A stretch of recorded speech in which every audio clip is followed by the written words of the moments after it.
श्री स्वामी समर्थ। आज आपण उरलेल्या वरणापासून छान असे चविष्ट आणि सोपे पराठे बघणार आहोत। इथं माझ्याकडे वरण उरलंय तुरीच्या डाळीचं आणि मुगाच्या डाळीचं मिक्स वरण होतं फोडणीचं। गोड नाहीये, तिखटच वरण आहे। आता इथं मी 2 वाटी गव्हाचं पीठ घेतलंय आणि हे 1 ते 1.5 वाटीच्या आसपास माझ्याकडे वरण आहे घट्ट। तुमच्याकडे वरण कसं आहे पातळ घट्ट त्यानुसार तुम्ही गव्हाचं पीठ कमी जास्त करू शकता। आता इथं मी पिठात वरण घालून घेतलं। आता मसाले घालून घेते। तिखट घेतलंय 2 चमचे, थोडी हळद घालून घेतली, वरणात आहे आपली तर थोडं कलरसाठी। धने पावडर घेतलंय, कांदा लसूण मसाला घातलाय, गरम मसाला आहे आणि तीळ घालून घेतले आणि जिरं घालून घेतलंय। आता पावसाळ्याचे दिवस आहे तर तीळ छान लागते, गरम असते म्हणून थंड वातावरणात। आता चवीनुसार मीठ घालून घेतलं। आता ह्या मिश्रणाला आपण छान मिक्स करून घेऊ। तुमच्याकडे कोथिंबीर असेल तर कोथिंबीर पण घालू शकतात किंवा कांदा बारीक चिरून घालू शकतात किंवा किसून घालू शकतात, पण मी काहीच नाही घातले, फक्त मसाले घातलेत।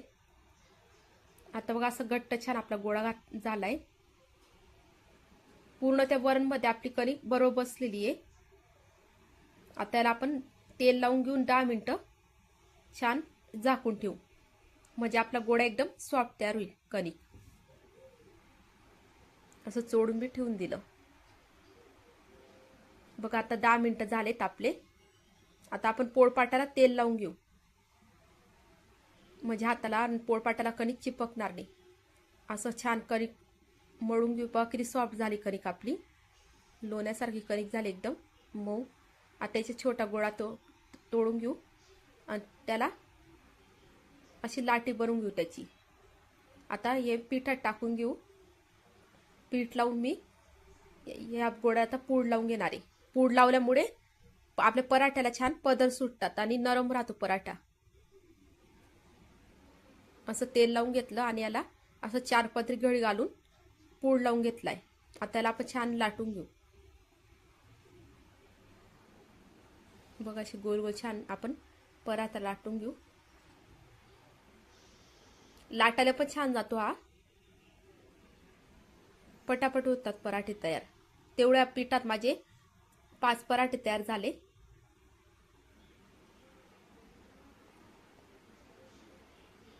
एकदम बारीक असं छान लाटून घ्यायचा, म्हणजे क्रिस्पी लागतो।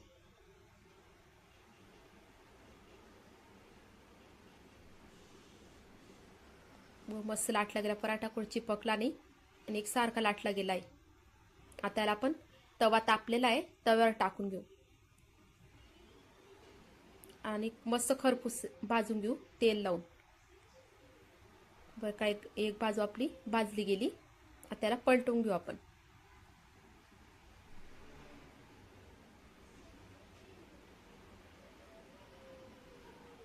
लोखंडाचा तवा आहे म्हणून थोडासा काळपटपणा येऊन जातो, पण लोखंडाच्या तव्यावर शेकल्यामुळे चव छान लागते आणि पोळ्या किंवा पराठे छान येतात, क्रिस्पी होतात आणि चांगलं असतं लोखंड। लोह जातं आपल्या पोटात त्याद्वारे। बघा तेल लावून घेऊ एका बाजूला। आता परत पलटवलं, परत दुसऱ्या बाजूला तेल लावून पराठा आपण काढून घेऊ। मस्त पराठा झालाय आपला खरपूस। आता दुसराही पराठा लाटून घेतला मी, त्याला पण आता तेल लावून घेतलं आणि छान खरपूस भाजून घेतला। बघा पराठे आपले तयार झाले। तुम्हाला ही रेसिपी आवडली लाईक करा, शेअर करा, कमेंट्स करा आणि सबस्क्राईब करायला विसरू नका।